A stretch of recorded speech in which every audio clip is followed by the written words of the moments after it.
Most poker players sabotage their entire session within the first few hands. I've been that player, but after adjusting my mental approach, I've learned how to quickly turn even the worst starts into profitable days. So in this session, I'm going to show you exactly how I went from down a couple $100 in the first couple hands to profiting $750. First hand of the night, I'm going to get dealt A7 suited in hijack position. The straddle is going to be on. It's going to fold around to my opponent in low jack. They're going to be putting in that $10 limp. When opponents tend to limp at a 2-5 game, it is a sign of weakness. I can over limp here, but a better play would be putting in that ISO, so we're going to be raising it up all the way to $50. It's going to fold all the way back around to them. I'm really hoping I get to take down the blinds and the straddle and this $10 limp. But no, looks like they're not going anywhere. They are going to be putting in the call. We're going to be going heads up to a flop of 9 King 5 rainbow. Not the best flop for A7 suited. Would have loved if there was at least a heart on the board. But yeah, sometimes you're just going to miss a flop completely. My opponent's going to start out with a check. And I'm still going to be firing out a C-bet this time. Think about my sizing. I start to grab my chips. And I make it $30 to go. My opponent's not going to be going anywhere. They are going to be putting in a call. We go to the turn and it comes to jack of spades. Backdoor spades are now starting to come in. And oddly, it's not going to be my turn to act. Villain starts to grab chips. Looks like they're going to be putting in that donk lead here. And I'm looking at them, seeing what their sizing is going to be. And they do decide to put out a wager of $55. And yeah, really easy decision here. I'm just going to lay down my cards. Sucks to lose that first hand. But it's okay. We got a lot more hands to play during this session. And one key thing to keep in mind is that when you're playing poker, you have to keep a positive mindset. There was nothing I can do during that hand, but now we have another opportunity. We're going to have ace queen offsuit, and we're going to be a big blind, pretty much a big blind special. No straddle on this time. It's going to fold all the way around to the button. They're going to find that 3x open here, making it $15 to go. Villain in small blind isn't just going to be putting in a call. They're going for that 3-bet, and they're going to be bumping it up to $45. And some things to think about here in big blind. I have witnessed other players put in that cold call here with ace queen in the big blind. But I believe there is a much better option we can do, ladies and gentlemen. And yes, this time calls for it. We're going to be going for that cold 4-bet. And we're going to be raising it all the way up to $105. There are plenty of times that you will get both opponents to fold in this situation. Cold 4-bets are extremely strong, and the players at the table have to respect that. This time around, though, I'm not going to get button to fold. They are coming along with the call, and small blind isn't going to be going anywhere either. They're putting in the call as well. So in this 4-bet pot, there's going to be 3 of us, and we're going to go to a flop of 2-4-6 rainbow. What a horrible flop here for ace queen offsuit. And I have seen other people get upset when they're even in this spot with ace king and they just miss completely. The main thing you have to be able to do is assess the situation accordingly and know how to navigate through it. Small blind is going to be putting in the check, and I will not be checking my option here. I'm keeping my foot on the gas. I will be firing out a C-bet in this 4-bet pot. I do grab my chips. Not going to be a very big bet here. I make it $100 to go. Button is going to be coming along with the call. Small blind is going to be laying it down. At least we thinned out the field. Let's hope the turn helps us. We go to it, and it comes the 9 of clubs. That is not going to give us anything in this situation. I'm still sitting here with ace high. There is only one opponent left, but I am thinking, and it's going to be time to slow down a little bit. I am going to check the turn, seeing what villain is going to be doing here. And after a little bit, they're going to be checking back. We go to the river, and it comes the 8 of hearts. Not much has changed. I just have ace high. There are some times that I can still win with ace high. So this time around, I am going to be putting in the check. And villain's going to be snap checking back here. They do turn over. Pocket tens. Nothing I can do here against that. And it's really rough to start out the session losing 2 hands. Not only that, I'm down almost a buy-in at this point. But mainly, if you've ever been in this situation, you have to stay calm and collected. One tip that I can recommend is if you are starting to get tilted by things not going your way already, you can always just get up, take a walk around the casino, go grab a small snack, just get that 10, 15, 20-minute break in. Trust me, the game is still going to be there, and all the players at the table are going to be there as well. It just gives your brain and body a chance to have a complete reset. Tip number 2, from a mental perspective, it could be very upsetting just completely missing boards when you have extremely strong hands, but it's all right. You have to control what you can control. Just focus and look at it and see if you played the hand to the best of your ability and knowledge at that current time. If you did, don't sweat it. You have an entire session to make a comeback. A strong mindset goes a very long way at the table.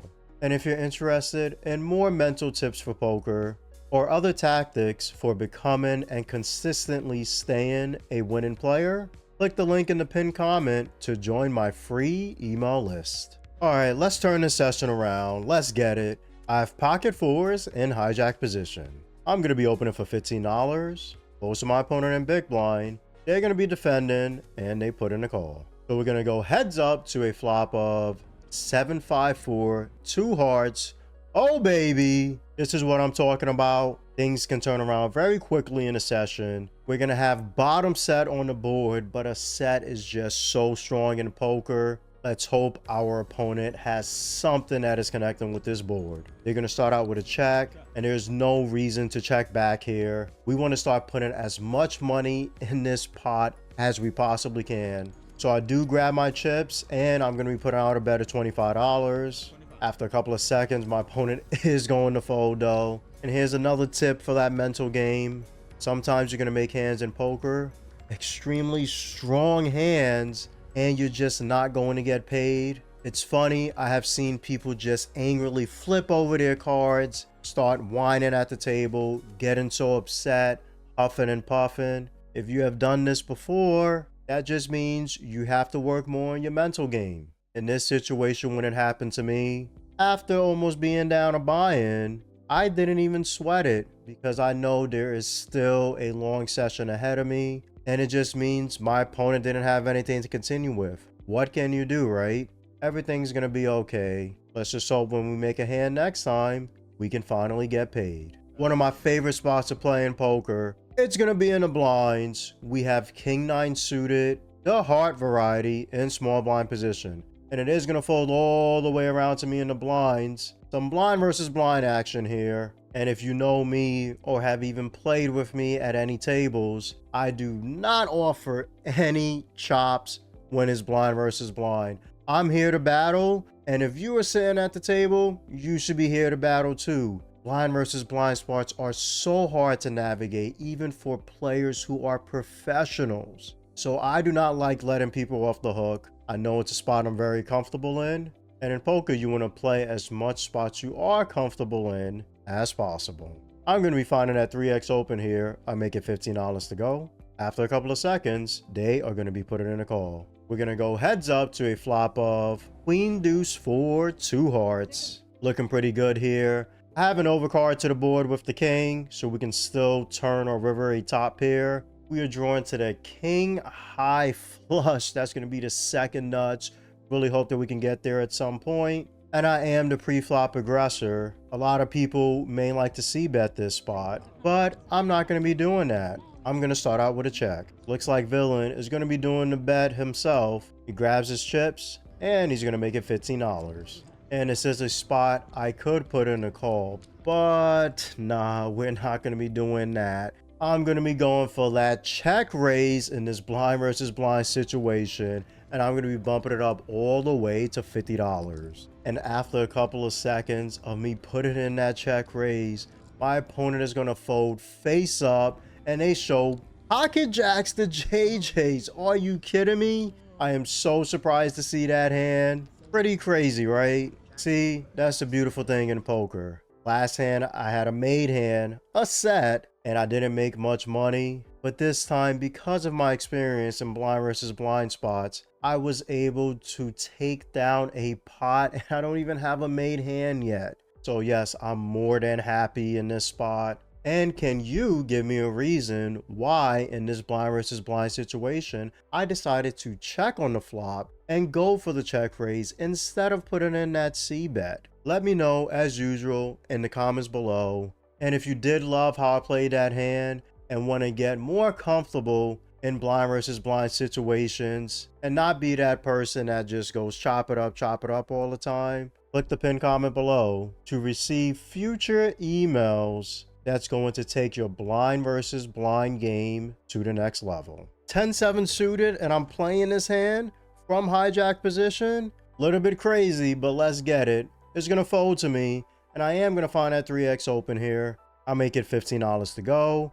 And I'm just going to say you should not be opening 10-7 suited from hijack. You can if you are very confident and comfortable at the table you're sitting at, but still it's going to be a very marginal spot, just so you're aware. And it's going to fold to the button. They're going to put in a call, and both small blind and big blind are going to be joining the party as well. So there's going to be 4 of us, and we're going to go to a flop of 6-9-5, 2 clubs. I mean, I couldn't have asked for a better flop here when I decided to open 10-7 suited, right? We are drawing to the 10 high flush, which is going to be the 5th nuts. But we are also drawing to that nut straight. I would love to see an 8 roll off at some point, because if it does and somebody else has a 7, there is no way they're going to see me having 10-7 here. Man, that would be a beautiful situation. Small blind's going to check, big blind's going to check, and I have some decisions here. I can either put in a C bet or I can check. I'm filling option number 2 here. I'm going to be finding a check. Looks like button is going to be checking back. So we get to see a free turn. Make it a good one, dealer. We go to it and it comes the jack of clubs. Now we have the 10 high flush. And with the jack of clubs being on the board, I am going to have the 4th nuts now. So I'm feeling even better about my hand. I'm hoping anybody starts putting money in this pot. That's not going to happen though. Small blind checks. Big blind is going to check as well. Looks like I'm going to have to start building a pot myself. Think about my sizing. And I'm going to be putting out a wager of $40. Button is going to call, which sucks in so many ways, because if button folded, I would have position in this hand. Small blind is going to be laying it down, and big blind is going to be folding too. So we're going heads up to the river. Let's hope we can find a good one again. And it's going to come my lady, the queen of clubs. Well, now I have the 3rd nuts, but this is not the kind of 3rd nuts I wanted to see, right? I will now lose to any random king or ace of clubs. And I have played a couple of hands with the gentleman here. There could be some merit in betting, but this time around, I am going to be checking my option. I am fine if my opponent finds a bet, as we can always decide what we're going to do with our hand. Looks like no chips are going in the pot though. They're going to be checking back. And I do turn over the 10-7 suited for the flush. And they let me know they have Jack 10 offsuit. So it looks like they just had top pair, okay kicker on the turn. That's why they did find a call there. So I am going to scoop another pot. I'm slowly but surely digging myself out of that hole that started this session. You know me, I love any hand with a lady in it. We're going to get though Queen 9 suited, and we're going to be in under the gun position. I'm going to start out with a $15 open. It's going to fold all the way around to big blind, and they are going to be putting in a call. We're going to be going heads up to a flop of Queen 7-8 rainbow. Looking pretty good here. I have top here. Weakest kicker I'm going to have in my range here with the 9. And I do have some backdoor equity to some runner straights and flush draws as well with the spades. Villain is going to be checking. I know I do have a weak kicker here. I'm still going to be firing in that C bet though. Not going to be a big one. I just make it $10 to go. My opponent thinks about it for a little bit. And after a couple of seconds, big blind is going to be putting in a call. We go to the turn and it comes to 10 of diamonds. That's the backdoor equity I was talking about. We are now open-ended to a straight. Backdoor diamonds are now starting to come in though. My opponent's going to check. And this time around, I'm not going to be firing that double barrel here. Let's see a river. I'm going to be checking back. We go to it and it comes the 6 of diamonds. Good river and bad river here. Good river, I hit the straight. Bad river, flush just got there. And after my opponent sees that, looks like they're going to be firing a bet here. It's going to be a little bit less than 50% of the pot. We put our wager of $20. And yes, we're not going to be going anywhere. I'm going to be putting in a call. My opponent turns over 8-6 suited, so they did have 2 pair. So we're going to be turning over our queen 9 suited, taking down the pot with the straight. I'm really starting to rake in those chips, and all I had to do was stay calm and collected and just focus on playing my best game that I can at this current table. Things can always turn around in a session if you put your mind to it. I'm going to have a suited connector. We're going to be under the gun with 6-5 suited. I'm going to be opening at $15. Low jack is going to be putting in a call. Goes around to button. They call. Small blind folds. And big blind is going to be coming along. So there's 4 of us again. And we're going to be going to a flop of 4-7-9 rainbow. Very nice flop for the 6-5 suited. I am open-ended to the straight. Would prefer the 3 over the 8, because if the 8 comes, I will be losing the jack 10. But hey, a straight is a straight. I won't have a complaint either way. Big blind's gonna check. I am the pre-flop aggressor, but this is a bit of a dangerous spot. I'm gonna be checking my option. Low jack is gonna be checking as well, and I guess button wants to see a turn. They decide to check back. So there's still 4 of us going to it, and it's gonna come a rubber ducky, 2 of hearts. Very good turn here. I now have an open-ended straight flush draw. 6 high flush isn't that strong of one, but hey, just like a straight is a straight, a flush is a flush. Big blind's gonna check. Even though I have a crap ton of equity now, I'm still gonna be checking. Filling in low jack, same person I just beat with that 10 high flush a couple of hands ago. They're gonna be putting out a bet. They make it $30 to go. Button is gonna call.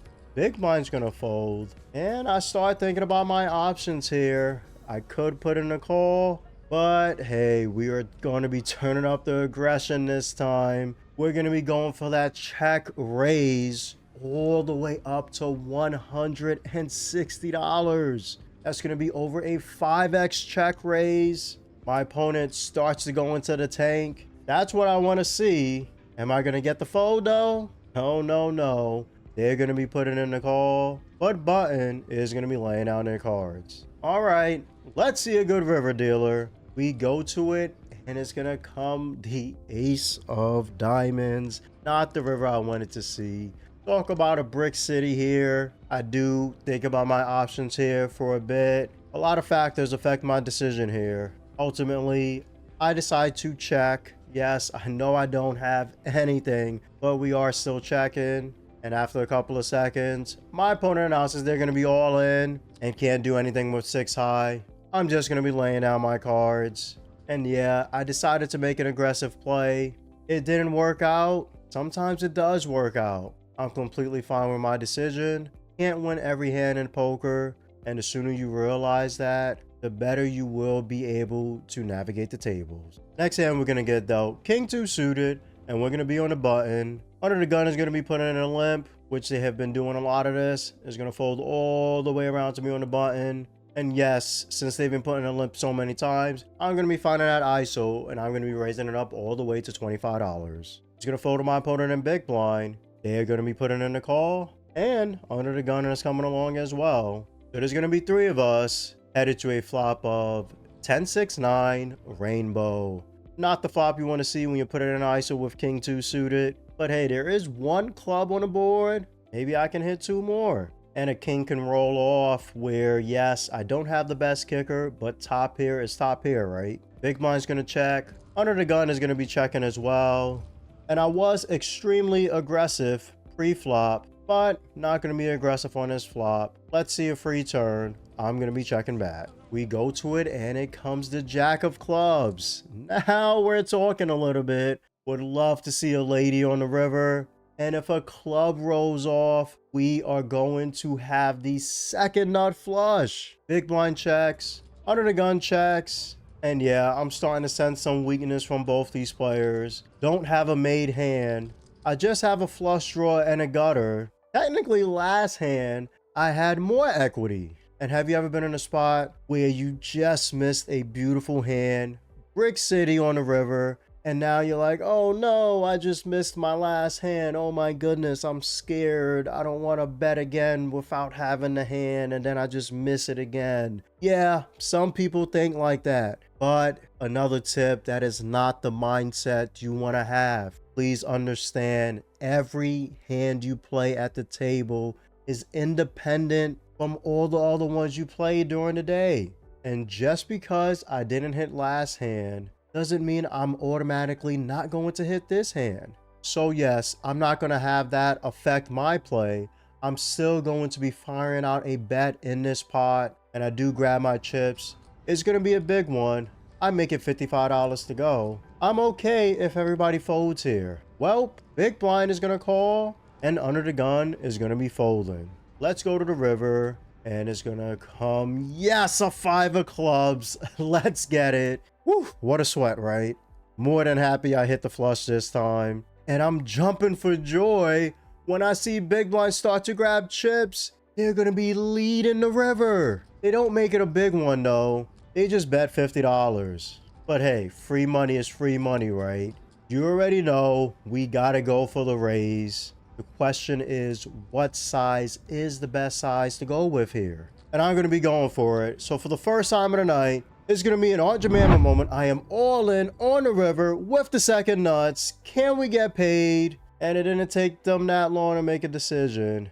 They are going to be laying down their cards. And there's two ways to look at this hand. First way would be, damn, I didn't get paid. I made a hand this time. Why couldn't they just call my bet? Or I hit the river. They let out, gave me a free extra $50. I did raise and go all in. Didn't get paid off, but completely fine. More than happy the amount of money I was able to make off of this hand. And that's just the perspective you have to have when you're playing poker if you really want to be a winner. I've been patient and I've been playing solid, and we're going to get rewarded now with pocket aces, the Rockets, and I'm going to be in under the gun +1 position. Under the gun is going to find that $50 open here. And no reason to get cute with aces. For the love of God, if you are ever in this spot, do not just call and hope that somebody else does something crazy. Put in the money yourself. So we're going to be doing just that. I'm going to be putting in that 3-bet, bumping it up to $50. It's going to fold all the way around to cutoff. This is the same gentleman who just folded to the river bet. They're going to be putting in that cold call, and I am more than happy to have this person in the pot. Especially with them putting in that donk lead on river. Gonna fold all the way back to the original opener. They think about it for a little bit, but they are gonna be coming along with the call. So we're gonna be going 3 ways to a flop of 2, 6, 6, 2 hearts. Beautiful flop for pocket aces. Yeah, somebody may randomly have a 6, but how often is that gonna happen, right? And we do have the ace of hearts in our hand. So we have that ace high flush draw equity as well. Under the gun is going to put in a check, and there's no way I'm checking here, even though I'm out of position to cut off. We're going to be firing a C-bet. I grab my chips. I just make it $50 to go. Cut off puts in the call, and under the gun is going to be coming along as well. Not going to lie, I didn't expect that, but hey, the more the merrier. Let's go to the turn, and it's going to come to 7 of clubs. Beautiful turn. Love to see it. Yes, I am drawing almost dead to pocket 7s, but let's just hope nobody has that hand. Under the gun's going to check, and I am going to be firing out here on the turn again. Think about my sizing. It's not going to be that big of one again. I just put out a wager of $100. Cutoff is going to be calling, and under the gun is calling again. Love to see it. Just keep calling, everybody. Keep giving me that free money as long as I'm ahead and aces don't crack. But we're okay. I love how I'm playing the hand, right? That's the most important thing. Let's go to the river. And it's gonna come the devil's card, 6 of diamonds. Now we have a boat. 6 is full of aces. Really hard for somebody to have quads, right? That would be so sick. Under the gun is gonna check. And there's a lot of money in the pot. I have a lot of money behind. They call the flop. They call the turn. Let's see if they're going to call this bet on the river. Y'all know what time it is. It's going to be an on-demand moment. I am all in with pocket aces. Cutoff does think about it for a little bit, but they're going to be folding. And under the gun is going to fold as well. We don't get paid with this strong hand, but hey, this is a beautiful pot to scoop here. I love that I had the mindset to stay focused and recover from that horrible start. Let's get to the results. And 99% of poker players make this critical mistake. To see what it is, make sure you watch this next video. We're going to be up $750.